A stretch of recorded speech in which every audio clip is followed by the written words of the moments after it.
See, friendship is the booze they feed you. Is they want you to get drunk and feeling like you belong. Well, it was fun. Because they make you feel cool. Leaders create culture. Culture drives behavior. Behavior drives habits. Habits create your destiny. It seems like in practically any medium of entertainment, be it music, sports, comedy, YouTube videos, there are periods of rise, sustentation, stagnation, and rebirth. Life is a circle, right? Everything comes back around, trends, jokes, sounds, you name it. It's something you feel. I think I'm feeling it. Oh yes, I'm feeling it. Whoa! So, where does that put us within the confines of the scene? Maybe it's just me because I'm getting older, but something feels a little different lately. In a good way. A primal way. I've been blessed to have experienced pop, punk, and hardcore shows since 2011 after going to my first Warped Tour, and to say things have changed over the years would be a massive understatement. The fans are there, but their liveliness is different. The culture is there, but the fans are different. The bands are there, but the idea of mainstream success is different. So what changed, and where are we going from here? Well, I think I have the answer to that. Not rooted in nostalgia or gatekeeping, but in admiration for bands like Fluorescents and Super Sometimes, for shaping what pop punk becomes next. Every night we get closer to heaven. I feel so alive. I just wanted you to know, baby, you're driving me crazy. Say what you want, but you're not gonna faze me. You text me out, so I guess I'll see you around. It's only fair that I'm shutting you out. Would you want, would you left me guarded? Break it down, finish what you started. Now, let's be real. Our scene is in an interesting place right now. TikTok trends are leveling out, the MGK style of pop punk is all but dead, and festivals are inundated with rising costs and what I can only presume is a lack of foresight for what live music would look like in the mid to late 2020s. A post-COVID era. An era thirsty for something authentic. That's the key here. Authenticity.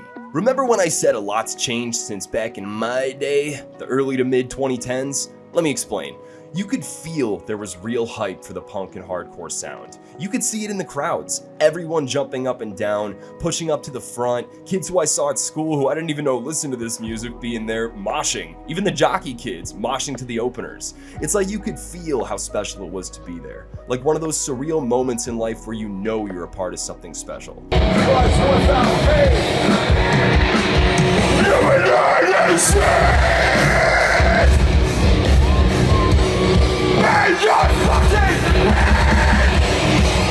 So what changed? Shut up and say it! Fashion over function instead of function over fashion. Which is ironic, right? I can't remember the scene not being about fashion, but not in the context you're thinking of. Fashion as in popularity. Not just how the band dresses, but how they appear in the scene. How many people are listening?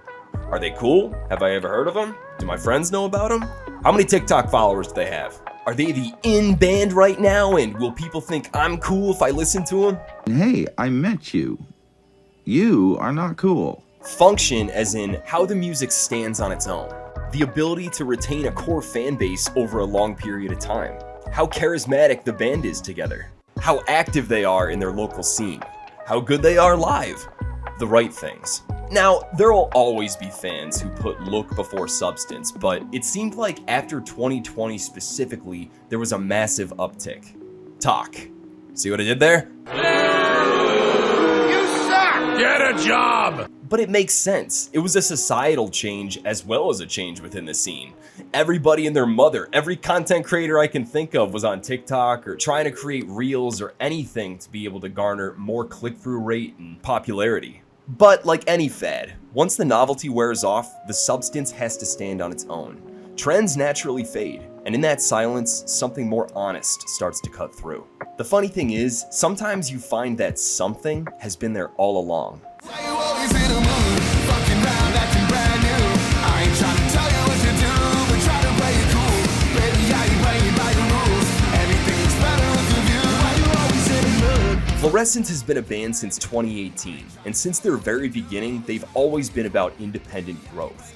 loyalty to the Chicago scene, and staying true to themselves. Now, I come from a local fan's perspective, right? I first saw them play in January 2020 at Chop Shop, and I figured they'd be signed to a label like right away. But over the years, even well after COVID, they never did. They wanted to get it done all on their own.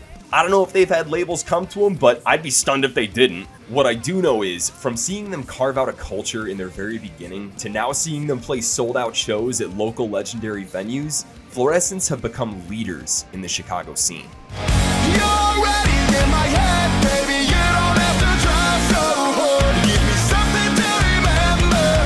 You're already in my head, baby. You don't have to try so hard. You try and try and you try. They've stayed that way. Through the ups and downs of genre bending and changes in popularity, they've stuck to their guns because they truly love the sound they create and what they do. I think we definitely pride ourselves. In my mind, I'm like, we're like a hardcore band, or we're a pop punk band with a hardcore spirit. We like just take a lot of pride in writing our own music and giving everybody like their chance to kind of shine and put their thing on it. You know, there's not a lot of bands out there with 3 lead singers, and we just like, it's something we're always gonna do. As for the guys themselves, I'll say it right here and now, they're probably the nicest band of dudes I've ever met.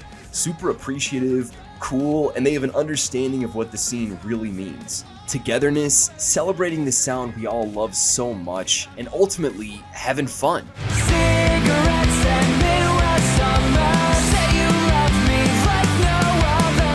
You keep waiting up for me forever. Not to mention being unafraid to experiment. I'm never gonna leave without you. I'm never gonna leave without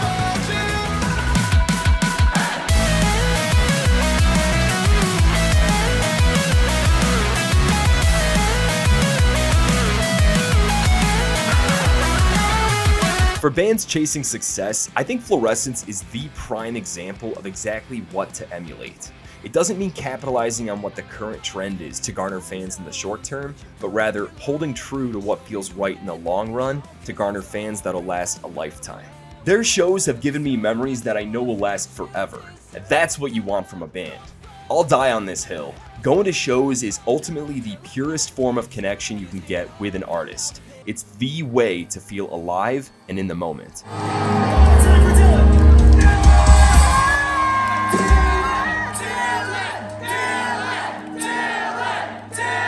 Every scene has its champions. Fluorescents became leaders in Chicago by never trying to be anything other than themselves. What's wild though is watching that same mindset resurface in a newer band, one that feels cut from the same cloth and with a rise that's been even quicker. That band is Super Sometimes.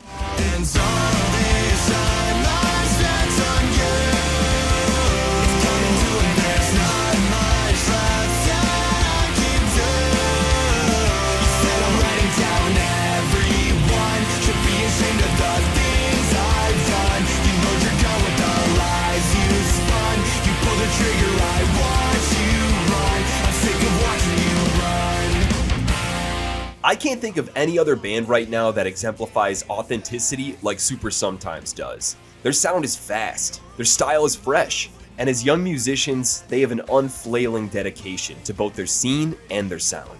Formed in America's finest city, San Diego, California, Super Sometimes first got their start in 2023 as New Aesthetic, and they made their mark in San Diego right off the bat. Just 3 dudes who loved pop punk and wanted to make something fresh and original for the pure joy of it. But they also had a mission for themselves. Trust me, I know. I got to see it happen in real time. No pun intended, but like, you know, not staying complacent and like having a steady build every time you do a show, like especially for us, there was never really a time like once we started rolling where it like felt like fuck, like, you know, we're kind of stuck in this spot. Like I think especially we owe a lot of it to like the Soma shows. That's what kind of kicked off our career, like for real, I'd say. Because we started doing those shows, and like the first one that we did, we weren't expecting that at all. Like the turnout at that show was insane. The crowd reaction was really good. And every time we kept playing there, you know, we kind of turned into like a staple Soma band in the local scene. Do you hear that from Dylan? Having a steady build. That means perseverance and never giving up. When you don't give up, you find yourself presented with some pretty cool opportunities. Like, say, opening up California's for Lovers for the one and only Hawthorne Heights, bitch. Like, Jesus Christ. That's unbelievable, man. How did it feel just before walking out on stage? Dude, John, I'm not gonna lie. IFL was one of those things where the adrenaline was so high, especially for me, that like I couldn't even tell you what happened. It was just like it just went in like a flash. Kind of blacked out? Yeah, pretty much. But no, that? it was so sick, and everybody can. I feel like everybody can attest to it or whatever. Agree. But everybody there was so cool. They made everything so easy. They knew what they were doing. They helped us get our in-ear set up, and we had, I think, 10 minutes in between our set. So it's like we got up there, we made sure everything was good, and then we went off stage. We were just like, damn, like we're really gonna do this. It was so sick just going up there. And then when we started, there was roughly a handful of people, but I think by our second or third song, like, dude, you couldn't even see the end of the people. It was crazy. It was Like, crazy. when we started, there was straight up probably like 100 people, and we were like, "Oh fuck!" Like we just got mogged by the band before us. Like we've been so stoked for this, and like nobody's showing up. And then like it's because the way that they had it, there was like a 5-minute overlap with every band, so it's like people were running back and forth all day. So by the time like our first song was over, there was like 1,000 people there. Here we are now in 2026. 3 years later, the boys are signed to Pure Noise, touring practically non-stop, a brand new album out now, and an uncanny commitment to their music, their scene, and their vision. That vision? Creating something fresh and new. Something we haven't felt in the scene in a long time. You're pleading your case, taking the bait, scramble to make up sorry testimony. You play me like a broken lie, a crooked move aside playing crime. A queen that's falling far from grace. You're just a one that's out of place. There's nowhere left to run this time. You flopped around across the line. The real icing on the cake for both Super Sometimes and Fluorescents is their destiny. That destiny this summer? Warped Tour. And how cool is that? It's really heartwarming to see a couple of deserving, hardworking, talented bands get to this point. Through their good behavior and disciplined habits, we get to witness a shift in pop punk culture right now, because these bands are leading the charge. It's not easy though. The best things in life never are.